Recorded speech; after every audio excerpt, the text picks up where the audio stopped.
to give you respect to, so you have the floor for the max amount of time. I'll try to be brief. All right, I am pleased to be joined here, or that we are joined here by Annie Hardy, Senior Visioneer at Cisco. I would also like to thank ISIP, the International Society of Service Innovation Professionals, for connecting Annie with us, and so we could have this talk today. A little bit about Annie and her role as Senior Visioneer at Cisco. Annie is establishing a practice called Visioneering, which revolves around considering the future of human-machine interaction and reverse engineering the art of possible into meaningful actions at Cisco. Sounds amazing. Her work entails emerging and exponential technologies, including spatial computing, quantum, blockchain, and responsible and generative AI. That being said, thank you again for being here, Annie, and I will turn the floor over to you. Awesome. I love it. I need to be able to share my screen though. So if someone can enable me to be a co-host, that would be fantastic. Yes, so I work at Cisco, the coolest job at Cisco. And I work across all of our products and architectures. So to introduce me, that's what I do. Let me see if I can share my screen. Perfect. Okay. I'm going to share my desktop and now I'm going to, here we go. Okay, but what I'm going to talk about today is this is a long presentation and I'm doing it in a short amount of time. What I want to talk about today is the future of trust in the age of artificial intelligence, because I think that that is a topic that we haven't heard enough about. And hold on, because it's going to be quite a ride. So buckle up. Let's get ready for this. Because when I'm talking about trust, I have to go back to the fourth industrial revolution, right? The fourth industrial revolution, which is what we're in right now, is digital transformation. The first part of that was digital technologies, employing like computers, basically. And then the second part of it is like employing exponential technologies. And those are things like quantum computing. You look at dark technologies, distributed ledger, artificial intelligence, robotics, and quantum computing as an example. And Apple really loves to give me balloons. I'm not sure how to do that. So I'm going to skip that. So these are some examples. IoT also, I forgot about it. 3D printing or additive manufacturing, autonomous vehicles, and then synthetic biology. So these are some things, if you're like uber geek, these are places where you can spend some time kind of getting to know what the fourth industrial revolution looks like. A lot of people think that fifth industrial revolution is about artificial intelligence. That's part of the fourth. So when we look at the fifth industrial revolution, it's different, because all of those things that we just saw, this year, last year, I guess I did this deck last year. In 2023, they were everywhere. These are not novel. These are no longer novel ideas, but they're not perfect, right? This is robot. It uses machine vision, uses artificial intelligence. There's a spatial component and it gets stuck on a chair.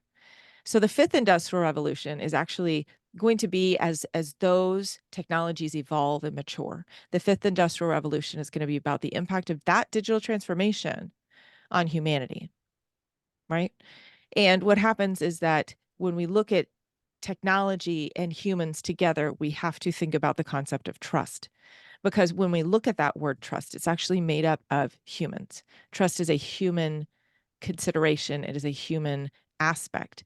And so, what we want to talk about today is going to start with the human side of the trust equation as we go into this age of AI. So, we're going to talk about 4 key movements in individuals that will drive the impact of digital transformation on humanity as a whole in the fifth industrial revolution. Okay.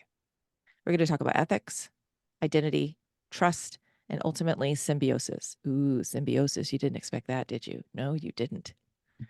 So let's start with ethics. So I define ethics as something that I can actually see myself. Hold on. I'm minimizing all you smiling faces. Principles that govern a person's behavior. So we have our individual ethos where we are standing upon a pillar of our own ethical, moral compunction. But then what happens is when we have multiple people who are standing on similar pillars, then we have a shared ethos. Different people share their ethical and moral compass with groups of people. So we have a shared ethos number 1 and shared ethos number 2, for instance. Shared ethos number 1 might be a group of people that staunchly stand on the side of believing that more powerful societies will occur by investing in humans. Humans will generate more powerful societies. On the other side, and so that's the fruit of the fruit of the ethos, the fruit of the ethical focus. Stuff happens if you believe that, right? There's some fruit of that belief. Then we go into shared ethos number 2. More powerful societies can happen by investing in companies, by creating jobs, by making it easier for them to innovate. This is how we're going to lead to more powerful, successful societies. And there's fruit of that as well. Here's the challenge where we are right now. There are people who believe that humans are the key. There are people who believe that companies are the key. And OpenAI is right in the middle of all of it. Because when OpenAI was founded, it was founded as a research entity that was focused on artificial general intelligence, developing it with a bunch of academics and geeks who were doing it for the good of humanity. They still say that. But on the other side, you have some really interesting quotes that I'll share that say that that's not necessarily going to be what ends up happening with the tools that are being created today. A lot of them are being created by companies, and for profit. So when we look at ethics, our individual beliefs can find a home within a shared ethos that reflects our ethical concerns and considerations at scale. So that's ethics. Now let's move on to identity, right? I define identity as connecting one's sense of self to an idea or ideology. So what do the rise of social media, identity politics, and the metaverse have in common? Main character energy. So let's talk about that individual ethos and the shared ethos. Identity is individual ethos and a shared ethos are part of our identity. This is who we are. And so who we are definitely encompasses what we believe to a degree. We become kind of what we believe, don't we? So going back to those shared ethos, you have ethos number 1, ethos number 2. Now they might agree on something. Windows with white frames, they agree on that. Both of them have these cute little t-shirts on, windows with white frames, they agree. But then they might disagree on other things. So there's that overlap and that disagreement. They might disagree and say, I prefer granite countertops, I prefer marble countertops. And then you might have somebody who says ceramic tile, who prefers ceramic tile over granite or marble. Somebody loves ceramic. I would not share that ethos with them, but somebody does. Another example would be what they prefer, what operating system they prefer. Do they have phones and an entire life that runs on iOS? Do they have phones an entire life that runs on Android? Do they have a little bit that's between? This is an example of someone who is making a decision with their wallet, and sometimes it is reflecting their value system. If you are choosing Apple, there's certain things you value. You value the innovation, you value, the way it looks, the way it feels, the whole Apple ecosystem. Maybe you have Apple Music is kind of like you're already bought in. There's a sunk cost fallacy, or in this case, there just might be sunk costs. Whereas if you're Android, you like the open system, you've got your Raspberry Pi, you like what Google does, you like Gmail, and you have Google Docs, and that's kind of where you spend your time. So this might be what you value, what you appreciate. And then there's something like Humane. I'm not sure if you know what Humane is, but there's this little AI pen that people are walking around with. And it enables and uses ChatGPT for search and for context. And it uses technology where you can actually, it's not a phone, but you can actually project data on the wall to be able to read and see things around you. And there is an eye, and there is a recording aspect, and there is a small speaker. So there are a lot of really interesting parts of this. But the most interesting part for me isn't just the device in this post-phone future. The most interesting part for me is the role that data plays in the company. This is on their website. You can now rest assured knowing your data remains yours. Your information is never sold to third parties or monetized for corporate gain or used in training our models.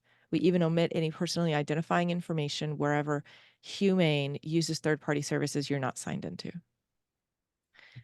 Pause for a minute to think if you could even imagine Apple making that statement. How much are you the product? How much are you monetized? Same thing with Android. It's an open system. You got a lot of free app. You get a free app, you're the product. How could Android actually say that? What Humane has done is they have put a stake in the ground that said, boom, boom, boom. This is our ethical identity. This is our ethical belief. This is what we're standing upon. And you have people who are voting with their wallets to say, I stand behind that.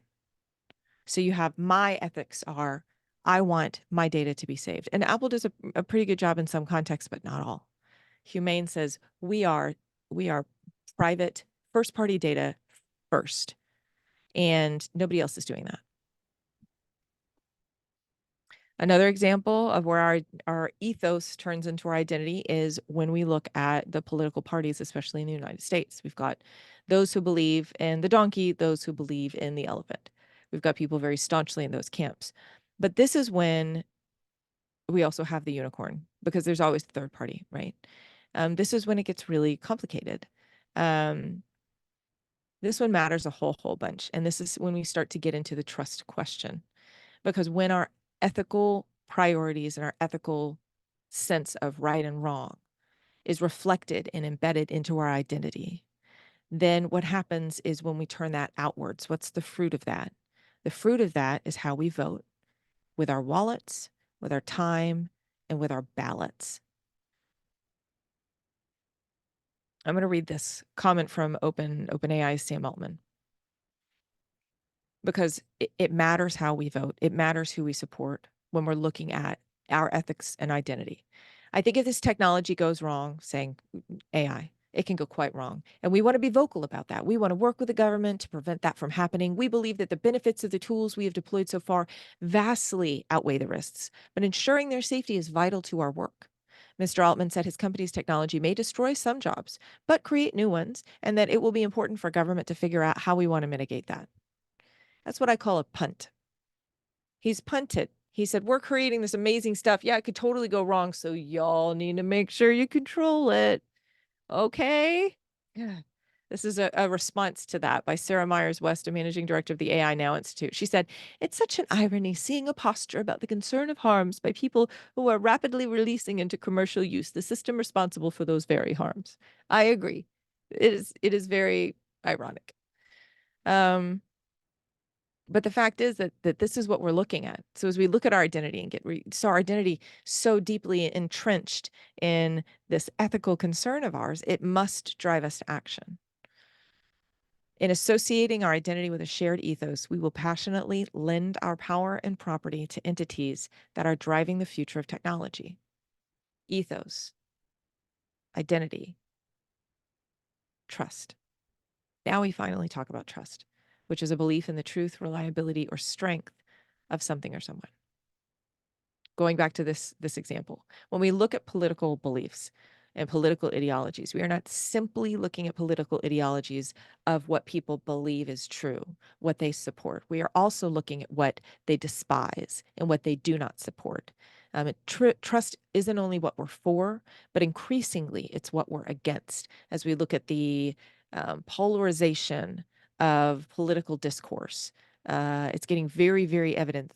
Sometimes people are voting against something rather than voting for something, and we're going to see a lot of that in this political cycle. In November, we're going to see a lot of people voting against something rather than voting for something because they so deeply hate one thing instead of being so passionately supportive of the other. This is where distrust comes in, and I don't know if you noticed, but I stole this image because you can't trust me. Who we trust as a society has changed over the past generation. If anybody knows it, it's this group here, students. It's students. You know, average confidence in major U.S. institutions has declined vastly since 1979. One example is the contract between employers and workers. It's totally changed. This is a quote from 1955 from Adriano Olivetti. He was a co-owner of the typewriter company Olivetti that his parents created. He says, by working every day in the factory to produce something that we then see living and running in the streets of the world and returning to us in the form of wage, which then becomes bread, wine, and house for our family, we contribute to the vibrating life of the factory, to its smallest as well as its biggest things. We end up loving it, growing fond of it, and in this way it truly becomes part of us. The work becomes little by little part of our soul, like an immense spiritual force. What used to happen is we had pensions, we had work as family, we had people that were investing in these companies, and the companies were investing in them. It's not the case anymore. This is a quote from 2021 from the CEO of Shopify. Shopify, like any other for profit company, is not a family. The very idea is preposterous. You are born into a family. You never choose it, and they can't unfamily you. It should be massively obvious that Shopify is not a family, but I see people, even leaders, casually use terms like Shopafam, which will cause members of our teams, especially junior ones that have never worked anywhere else, to get the wrong impression. The dangers of family thinking are that it becomes incredibly hard to let poor performers go. Shopify is a team, not a family. This sounds pretty on point for where we are today, right? This is what you hear from companies all the time, especially with all the layoffs that are happening. You see all of the people on TikTok that are recording being let go. It's just like kind of a more inhuman world that we live in. Of course, if this is what's happening, of course our trust in institutions is decreased. If this is the way that workers are treated today, that trust in employers is decreased. And in response, here's a Northeastern University graduate student in 2022. Great quote. We value quality of life. We, speaking of himself and Generation Z, we value quality of life over one in which we work excessively. The live to work mentality drives older generations to forego their values in order to make money, whereas we've begun dismantling the mindset in favor of values that contribute to sustainable living and longevity. This, I think a lot of people here probably identify with. Y'all are like, we're not going to company the way our parents companied. And in fact, 1/3 of Gen Zers recently reported that they would decline a job offer if the environmental credentials of the employer were questionable. They're like, nope. But trust is contextual. It's relational. It's based on a belief that an entity will do what they say, aligning with a personal ethos that values what that entity offers. And you in kind lend that company your value, your treasure, which is your time, in exchange for trusting them. Now, as technologies emerge, we've got to ask, what are we trusting them to do for us? So we talked about employers, we talked about workers. What about technologies? And as we go into AI, what are we trusting AI to do for us? So this is a great quote from a dude that just quit. He just left this week, OpenAI. He was the chief scientist. I said maybe the chief scientist, not chief scientist anymore, but he's a co-founder and really, really smart dude. And he said, AI is a great thing. It will solve all the problems that we have today. It will solve unemployment, disease, poverty. This is a utopian perspective. But then he continues, but it will also create new problems. The problem of fake news is going to be 1,000,000 times worse. Cyber attacks will become much more extreme. We will have totally automated AI weapons. I love this quote because he's like, total dystopia. It's like, both sides of the coin here. And when we look at artificial intelligence, there are people who say it's either utopian or it's dystopian, but it's not likely to be in the middle, is it? So utopian, LLMs, large language models, which is the models behind generative AI like ChatGPT. There's just lots of vectors shoved into weights and biases models, nothing amazing. It's not sentient, not omnipresent, not omnipotent, not omniscient. This is just a quote from a user NAC 1975 on a WAPO article. He was like, they're not sentient, right?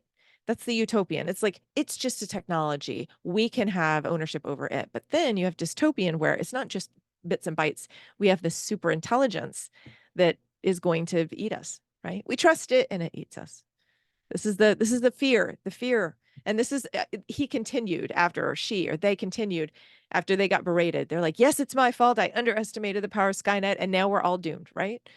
That's the concern. The concern is, as we look at AI and trust, it's like, as a futurist, I practice strategic foresight. And so when I look at strategic foresight and use the kind of mapping that I've done, there are 4 different alternative futures. 2 of them are kind of utopian and 2 of them are kind of dystopian. And every day something happens, I waffle between the 2. Are we closer to utopian future or closer to a dystopian future? Or are we right in the middle? And right now we're right in the middle. Real-time decisions are being made that pivot my projections. This is another Sam Altman quote. Artificial general intelligence is a system that can generalize across many domains that would be equivalent to human work. So when they talk about AGI or artificial general intelligence, it's basically creating an artificial intelligence that functions as well as a human across multiple domains, or it's better. And from Google DeepMind co-founder Shane Legg, he says we might reach it by 2030. 2030 is really soon. That's less than 6 years away. That's really soon. But I think it's important to know, like, what do we need to do to get there? Artificial intelligence capabilities sit on a spectrum. So there are lots, I'm going to back up because that's a lot of words. There are lots of different ways that people think about the spectrum of artificial intelligence. I'm going to share with you one way that you can dig into. This helps me understand kind of the checklist of things that have to happen before we reach AGI, because everybody's freaked out about superintelligence and, robots owning the earth. And I'm like, "Oh, we're not quite there yet. So this is Andy Pardo's Index of Intelligence. He's a futurist, author, and former lead of Accenture's AI practice. He had like all of these steps, right? Narrow single application intelligence, single domain, multiple tasks, multiple applications.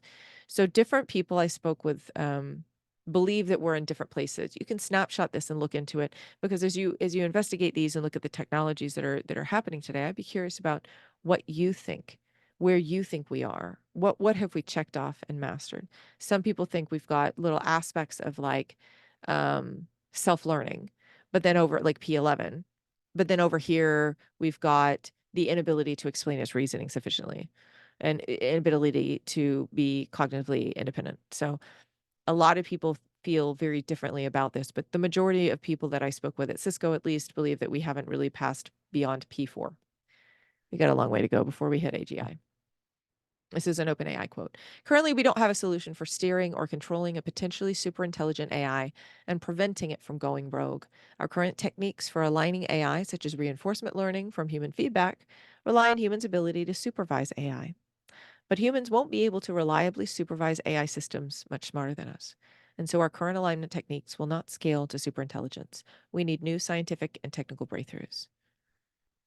The company that built ChatGPT and is launching amazing, world-changing technologies acknowledges that it's going to get to a place where, at least as of right now, it's not able to control things that it doesn't know how to control what's coming. This should alarm you, and it should make you stand up and say, what are we going to do about it? Because Sam Altman punted, and he said the US government needs to. So going back to trust, we're looking at what we're trusting AI to do and we're not trusting AI to do. So how much would you trust AI to do, right? So when we look at Cisco specifically, I'll go into that. Let's talk about you. So would you allow it to choose your music? Already happening. Would you allow it to check your spelling, write your emails, map your home with the iRobot, manage your money with robo-advisors? What about cutting your hair? That is not why I have this haircut, because like a robot ruined it. What about diagnosing your illness? What if it's wrong? What about advising a judge on your sentence, or conducting surgery without a human, or firing nukes? This is when we get into the concept of the accuracy imperative, because as we're looking at artificial intelligence and whether we should trust it and for what, we have to understand and recognize that some of these are easy decisions, some of them are tough decisions. And what should be behind that is, what percentage accuracy does it have in each of these contexts, and what are we comfortable for? If it's checking our spelling, it's a little wrong, maybe what's the risk? Versus if it's firing nukes, what's the risk? This is where the accuracy competitive comes in, or accuracy imperative. And then we look at Cisco. What is Cisco going to trust AI to do? What do we want to trust AI to do? What are we comfortable? Summarizing user guides, recommending the next best action. Sure. Translating videos. Absolutely. Summarizing meeting notes. Was it a private meeting with intellectual property being discussed? Where is the data going? Is it going to the cloud? Is it going to be used in training data? Samsung already had that breach. A year ago, Samsung reported that 4 of the people in its company were using ChatGPT, and it lost intellectual property and trade secrets. 3 of the people are using it to check code, but 1 of the people is using it to summarize meeting notes for a meeting that was a private meeting. And now that those trade secrets are out there, woven back into the machine. What about managing our asset inventory? Do we trust it to keep that updated? What about mapping the network topography of the internet networks that we support, and auto-updating configurations so that if something changes, a robot makes the call instead of us, or auto-adding new network assets? What if somebody who's a cyber criminal decides to spin up a new server, put it on our network, and we don't know about it? What would that mean? And then what about building other AIs? Would we trust AIs to build other AIs? It's tough. Some of these decisions are really tough because in the context of trust, accuracy is really critical. And comparing the accuracy of generative AI models is tough. And the reason for that is that we have to compare apples to apples. Some of them are better with, simple things. Some of them are better with complicated things. And if you've been paying attention this week, it's a very exciting week in the age of artificial intelligence because we have OpenAI GPT-4o was released, which is multimodal. It uses machine vision capabilities to be able to understand the word. It has a beautiful voice interface that is very, very human-like. And the same thing with Astra. Google Astra also is multimodal, also has amazing machine vision, and also is doing some amazing contextual voice considering. Oh my, they're reading code. It is phenomenal. This has been such a fun week. But are they accurate? Are they accurate? How can you compare the different tools? Because they're not 100% yet. And this is where responsible AI comes in. As you're looking at the concept of AI, the reason responsible AI exists is to make sure that trustworthy is what the focus is. So as you're looking at data and analytics and investigating it, making sure that you're up to date on how to innovate responsibly when it comes to artificial intelligence, highly recommend it. So trust. Many people won't understand emerging technology and they'll have to trust the companies using it or trust their governments to responsibly protect them. They're not gonna know, and a lot of people right now don't. They don't really understand all this stuff. And yet you have legislators that are being lobbied by large technology companies making decisions on your behalf. Are you aware of what your legislators are choosing, what they're supporting? If you're not, maybe you should be. So then we move into the very last, symbiosis. This is when two things or groups are reliant on each other, typically resulting in benefits to each, right? We have societal symbiosis, and then we have biotechnical symbiosis. Let's start with the easy one, societal symbiosis. So this isn't I've got a lot of instructors. I didn't make up these terms, but I basically wanted to create a term that reflected what I mean. I've heard societal symbiosis before. Cultural symbiosis, I heard that's not right. Anyway, I'm apologizing to the professors.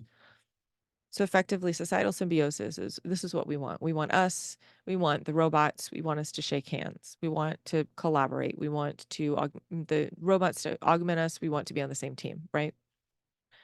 This is what we're afraid of. We're afraid that someday the super intelligence is going to be bigger than us, and yes, that's Mjolnir, and they're going to be holding the hammer of truth or whatever Mjolnir is basically.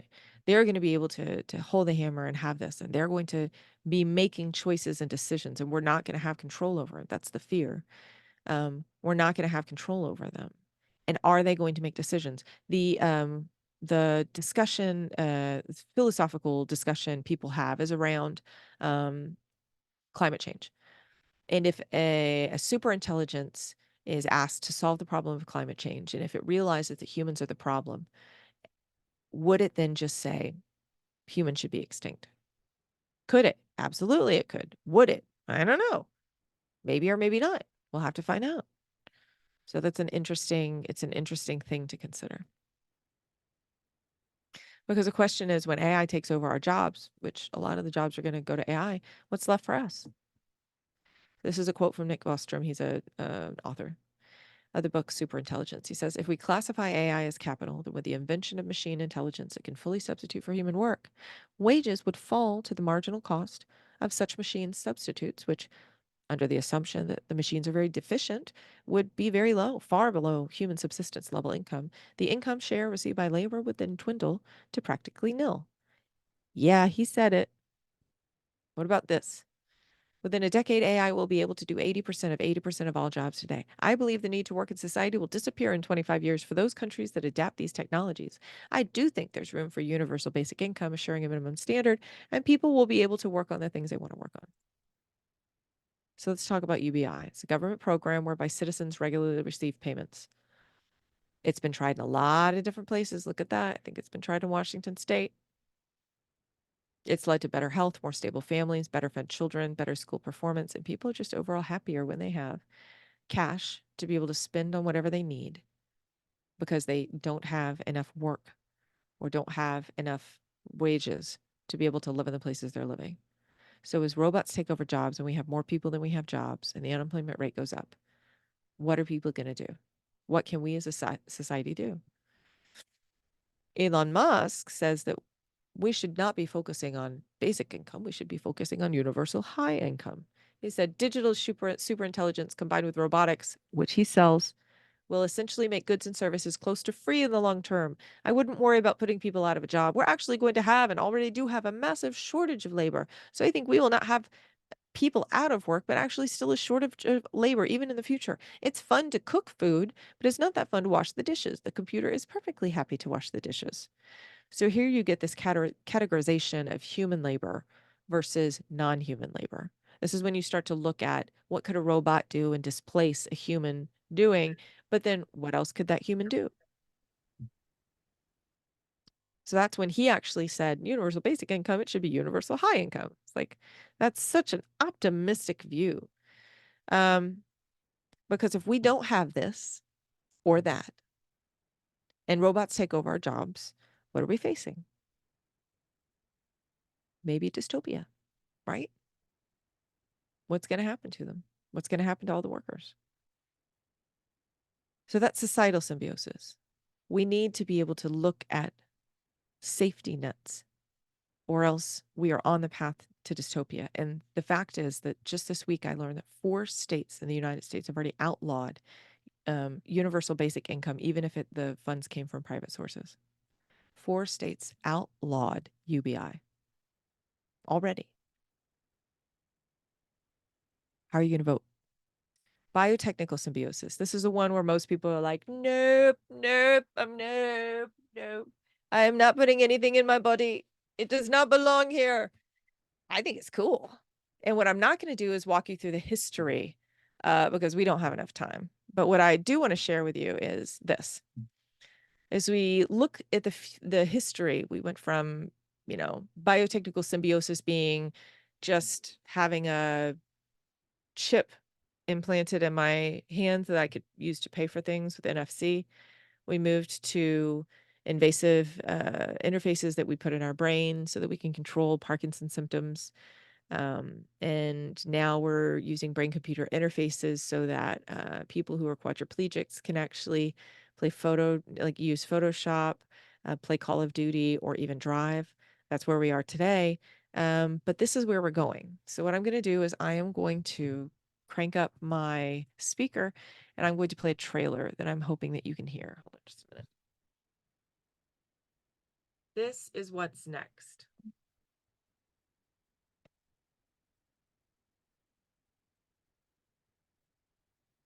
And by this is what's next, I mean, eventually I'll play this. Hold on. This is an important trailer. I'm going to stop sharing and I'm going to find it on YouTube so that you can hear it because I want you to do so badly.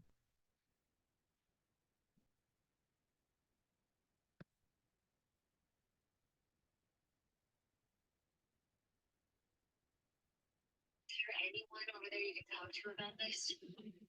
I don't think so. Anyway, there's no time. I gotta get back to work.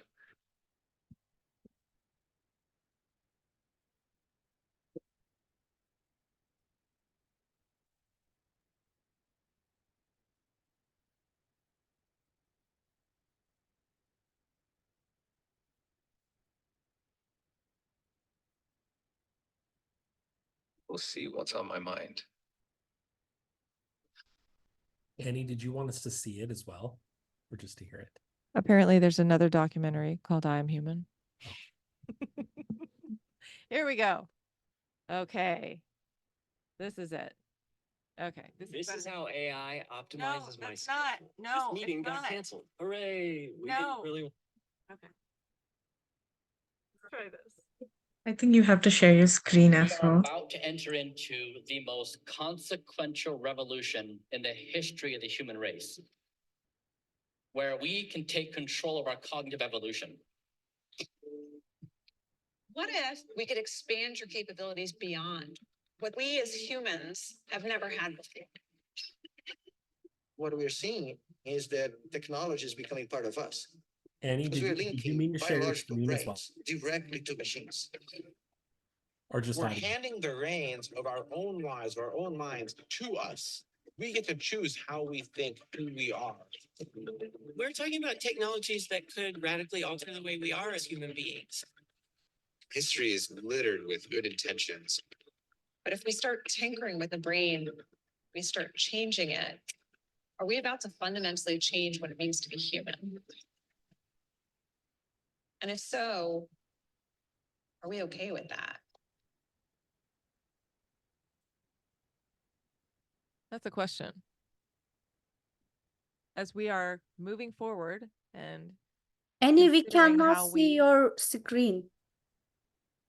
can y'all hear me? Yes, still.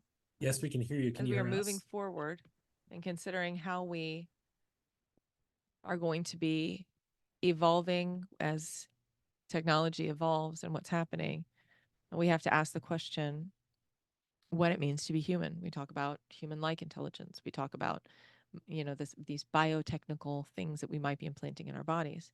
What comes next when it comes to trust, especially? This is a book by an amazing attorney, Nina Farahani, The Battle for Your Brain.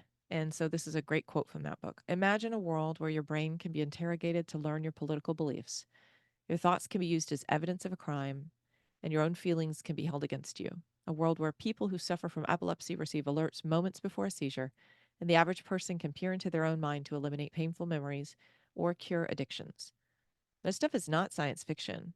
We are way closer to this than you might imagine. People who suffer from epilepsy are receiving alerts moments before a seizure. We have there are certain examples and scientific examples and papers that have been published about being able to show you something and being able to read the signals of your brain and using generative AI to be able to replicate the signals and build them into something that's a visual component or a visual artifact that reflects what you were looking at and thinking about. We are way closer to this than you might possibly imagine. Being able to use your brain in a crime as evidence of the crime. This is when we get into some really, really interesting and challenging science fiction when it becomes science fact. And so what we're going to see in the future of artificial intelligence and biotechnical symbiosis and synthetic biology and all of these other innovations that are happening, we're going to see neuro rights. This is from the XR Ethics Manifesto that Kyle Bide presented at South by Southwest 2023. There's a paper, It's Time for Neuro Rights, New Human Rights for the Age of Neurotechnology. The right to mental privacy, the right to identity, the right to agency, the right to fair access to mental augmentation, the right to protection from algorithmic bias. Artificial intelligence is not the end game. Artificial intelligence is a tool. It is a technology, and it is vastly underappreciated as a tool that is driving something bigger than just the AI itself. It's bigger than robots. It's rights. That's what we're looking at. It's neuro rights. Because here's the deal. I'm going to go back to this. There's an example of a woman who had terrible seizures, and there was a startup that was funded, and it put an interface in her brain, a brain-computer interface, implanted it in her brain. And whenever she was using it, she was able to know when a seizure was happening and prevent seizures in some contexts. Then the startup didn't get any more funding, and they went out of business. And they said, I'm sorry, but we're going to have to take that back. And she said, no, this has changed my life. This is amazing. Why? I can't, And they're like, I'm sorry, you're going to have to go under so we can remove that from your brain because it's too dangerous for you to have it long term if we can't support it. Who are you going to trust? Because ultimately, we are going to put these things in our bodies. We are going to be augmenting ourselves in some context. This may be a generation away, or it may be in the next 20 years. But as we see the benefit and trust the provider, we will invite technologies into our bodies and our minds. Scientific Futures, Catherine Ball has this great quote. Industry 5.0, which is another way that people say the fifth industrial revolution. Some people call it Industry 5.0. It'll be about the robotics we put inside ourselves, bionic augmentation, and the Internet of Bodies. It will be powered by purpose, not just profit. It is our chance to take everything we've learned from all the technologies we currently have and make tech work for the good of humanity and society. It's humans plus technology is the fifth industrial revolution. But then she continues, technology exists for us. Unless we start owning this conversation, we are at the top of a slippery slope that leads to being owned by technology and the people who create it. This is the dark side. This is the dystopian piece. Because these are the assumptions that people are making. Yes, it's going to be great unless it's not. So what do we need to do? We need to start owning this conversation. Nick Bostrom, again, this quote, if humans remain the owners of this capital, the total income received by the human population would grow astronomically. The human species as a whole could thus become rich beyond the dreams of avarice. If this happens, then humans could. That's a lot of assumptions we're making. Within a decade, AI will be able to do 80% of all jobs today. I believe the need to work in a society will disappear in 25 years for those countries that adapt these technologies. What about the ones that don't? What about the ones that are going to be left behind? In the fifth industrial revolution, the shared ethos with the most power will drive the role of technology in our lives. This is why it matters. This is why I'm talking to you right now. This is why, especially you as students and studying analytics and studying the impact of it, students who are in Washington State, who are going to be populating the world with your ideas and your bodies and your minds. This is what we want to see. We want to see humans and robots coming together. But there's a risk. We run a risk. If we do not stand up right now and vote with our wallets and our ballots and our power, there's a chance that some of those ifs and coulds will pivot in the other direction. And so the future of trust in the age of AI, here's the beauty. You are critical to it. You are a critical component in what happens next. So I hope that you are all going to be amazing at doing what you're doing. I hope you are all going to be great. Hold on, I'm putting my headphones on. I hope you're all going to be really reconsidering the choices you have and where you're going to spend your time and your treasure. And I hope it's towards the good of humanity. And at this point, I'm going to take questions. I see there's some chats as well.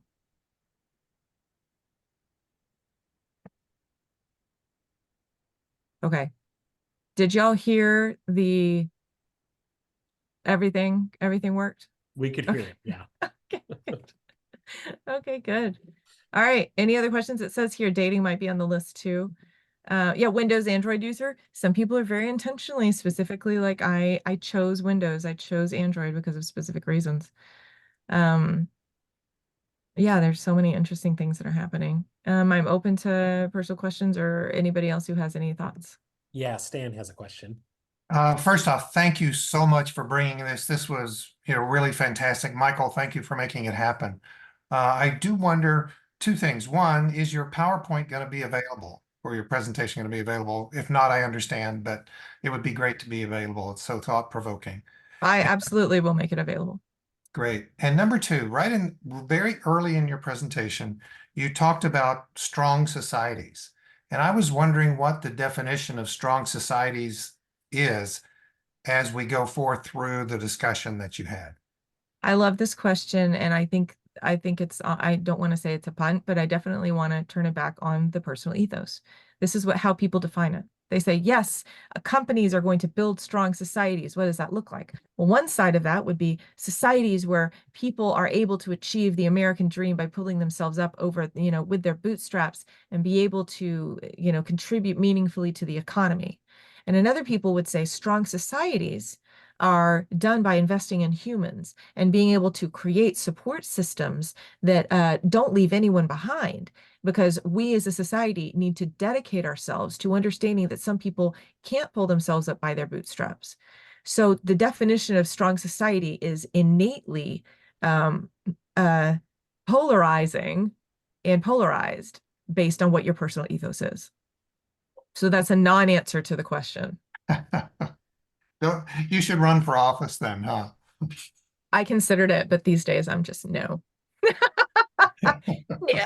No. Mm-mm. Great question. All right, we have another question. Revati. Hi, thanks for giving us this amazing presentation. That was a lot of information. I'm still like processing all of it. And yeah, it's more like just want to share something more than like a question. So we work with Jim's Sporer, like with ISEP, and we often have like a really interesting discussion on AI, how much we can trust, how like what kind of ethical implications that we have to like keep in mind, like especially with generative AI. So he's looking into this interesting concept of having digital twins. It's like they are going to build exact twin of yourself. So this person can actually attend meetings for you. They can actually like have conversation with someone else's digital twin. So it is very interesting, especially to understand like how does AI understand exactly how you might be thinking or how you might respond and react to conversation and actually like even answer things on your behalf. So it was very interesting. At the same time, has to be really, really regulated because it could actually involve and include things which we are really trying hard to eliminate, like having biases or like to control hate speech or to control like fake news. But as a whole, I felt like that's where the responsible AI comes in, and how far are we to actually have such kind of technologies where they are like your dupes? And I don't know how long it will take for us to just test this thing. So I Yeah. think that it's interesting because when you think about digital twins, and the concept is a digital twin in any context. So we have a digital twin of you where your digital twin is engaging with other digital twins. So maybe I have a digital twin that's interviewing someone because I can't be in two places at the same time. They take that transcript. I'm able to see that, and they understand how I would interview somebody based on who I am, what I have trained a machine to do. That would be an example of a digital twin. But there are other examples of digital twins where, for instance, they're creating synthetic environments where you're able to create a topology of a network, for instance, creating a digital twin and running things on a digital twin based on the telemetry or engagement that you have in your network today. All of that stuff, there are little bitty bits of that. Did you know that CAPTCHA, when it's like, hey, click the pages of click the where you see a bridge, Yeah. the way that they measure whether you're human or not is behavior. It's not the clicks of the bridge, it's how you click the bridge and whether it believes that that reflects a human-like behavior.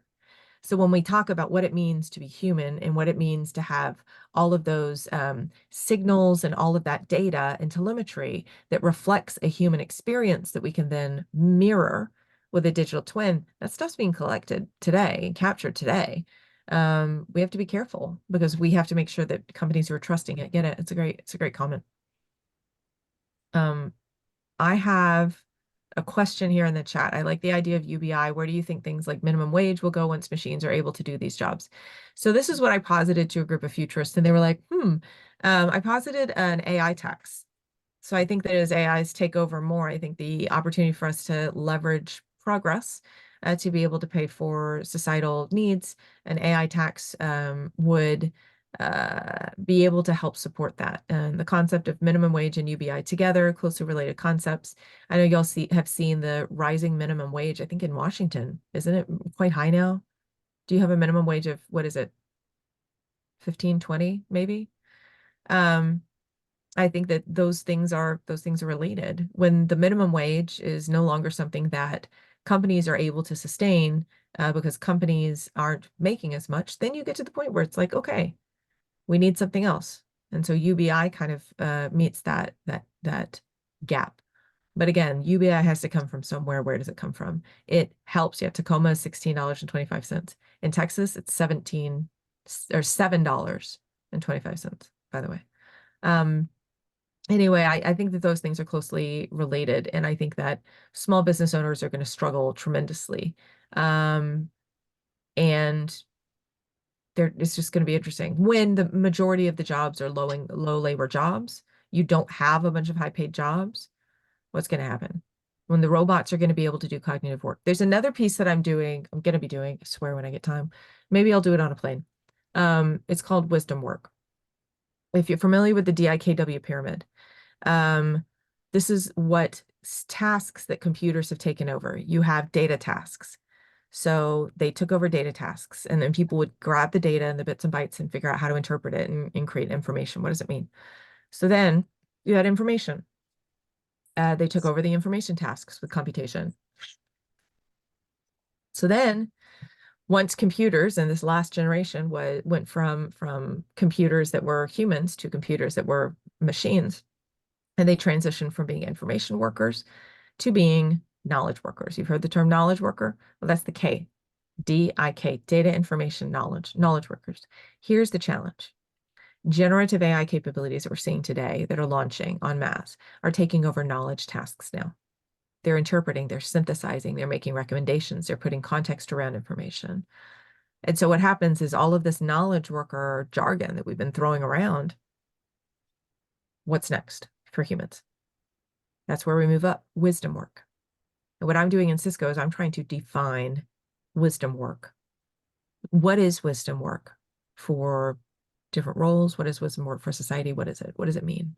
And are we equipped? My first job out of college, I worked with Medicaid managed care. And that is not an easy population to say, yeah, you guys just pull yourself up by the bootstraps and go into cybersecurity. That is tough, bro, because not everybody goes to college. Not everybody wants to go to college. They're not all great students. They don't all type easily. We have people with all kinds of needs that don't necessarily map to exactly what the future is going to need. They're not all going to be strategists with this, like, grand idea of what could be. It's not the case. So the future is complicated. And UBI and the minimum wage are complicated. Stan, did you have a comment? Yeah, sorry. The question I have, I practiced law for 13 years back in mostly Washington, D.C., and I knew then, and that was a long time ago, but I knew then that there are so many functions that could be automated at the time. And I know that AI is creeping into, and I think it's a really good thing, the legal profession, but it's also into accounting, and that's wisdom work there. Well, that's also the accuracy imperative. I'll give you a story, but go ahead. Well, I guess my point is that as it gets into healthcare too, I actually kind of prefer it. I'm kind of tired of doctors guessing so much. So I'm doing a series. I was diagnosed with breast cancer in July of last year. And I'm fine. It was stage 1A. Everybody needs to get their mammograms. Y'all all get your mammograms. I'll get checked out. I'm a stage 1A cancer survivor because I got screenings. And I was 43 at the time of diagnosis. Get your screenings early. Start at 40 or 30 if you can. So AI has been a part of every aspect of my journey. And artificial intelligence and genetics combined with cancer have made it, I am on the most advanced medicine in the world right now. And it's because of AI. And so I love the fact that AI is there. Did it diagnose my illness? Yeah. Is it screening for my illness? Now they have 3D mammograms that are AI, using AI enhancements to be able to see things. What about, ongoing screening and monitoring? Yes, it's using AI to monitor my illness every month. So I agree that there's some of these cases, but this is where the accuracy imperative is fine. In regulated industries, these systems must be accurate. And if they are not, we get big problems. Yeah, sorry, I'm trying to charge, and I'm trying to charge it, and I don't know if it's not working because my computer Uh-oh. completely Luliana, died. can you Luliana, put yourself on mute maybe? she's trying to charge right now. So this is the example I was going to give you, Stan, is that there was an attorney who used ChatGPT to actually help in their argument, and they presented the argument to court. Did you hear this? And it was not a real case. So ChatGPT came back with a case that wasn't a real case, and the person got in trouble. Another example, my wealth advisor actually came to me, and he said, this was last year, he said, Annie, because of course I'm a futurist and he knows, he's like, Annie, I used ChatGPT. I said, did you? Good for you. What'd you do with it? And he goes, well, I had a client that was really wanting me to build a fund for him that reflected market values of, and it was these percentages of this and these percent, whatever this, I think it was like he was trying to mirror some kind of ETF, and which is exchange traded fund. And he was like, and I told it to do it, and it put it together. It was almost accurate. I checked it. It was almost there, not quite there. I said, well, ChatGPT uses data that was pulled in 2021. It's not real-time data. And he goes, oh, well, that makes more sense now. I said, I'm really glad you checked. Like, I'm really glad you checked. Accuracy is important in some of these contexts, right? In law and in healthcare. And generative AI tools can be only 65% accurate. I don't know if y'all know that, and dig into it a little bit. And it depends on the use case, and it depends on how much control there is, and whether it's, how it's trained, and whether it's fine-tuned. There are all kinds of aspects, but you're right. Some of these use cases require such a high degree of accuracy, and some of them just aren't there yet. They're just not. Thank you.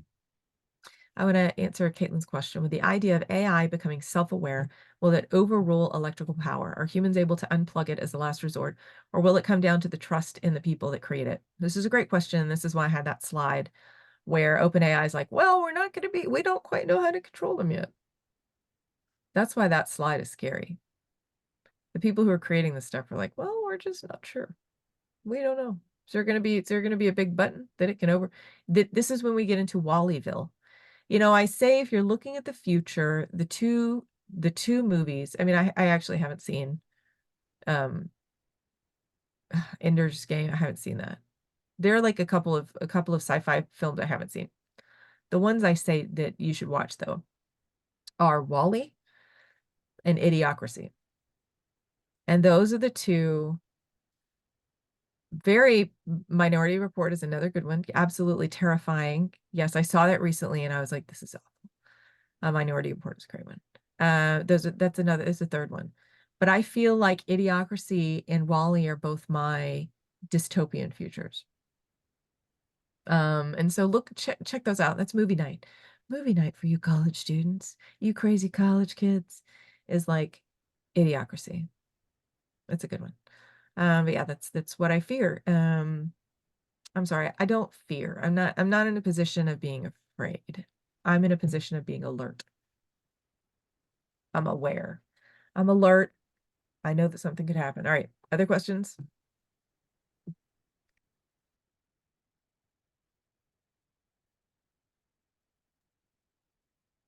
All right. Any other questions for Annie before we go? Okay. Well, Annie, this has been beyond fascinating. I don't know what else to say. It's a lot. It's a lot. I mean, it's a really heavy presentation. I will send the deck to you that you can distribute it. I'm happy to have another conversation if y'all just want to have an open conversation about AI and bring me back for an hour. Absolutely. I do that with presentations like this sometimes. They call it swoop and poop. It's like a seagull comes and they poop and then they fly away. And like you have to deal with that's me. I'm the seagull swooping in, pooping all the knowledge, and then I get to just soar out into the ether. So if you want to have me back to kind of talk philosophy, I can. But I appreciate you bringing me here today. This is a very important topic, and students are the heart of the change that we need to see in the world. So I appreciate it. Yeah. Thank you so much for bringing your thoughts to us. Absolutely. All right. Thank you all. Yep. Take care. Bye-bye. Bye. Thanks, Michael. Fantastic stuff. Yeah. Thank you, Stan, for coming, and thank you for the questions. That's what I do. Take care, everyone. Thank you, Michael. Yeah, thank you.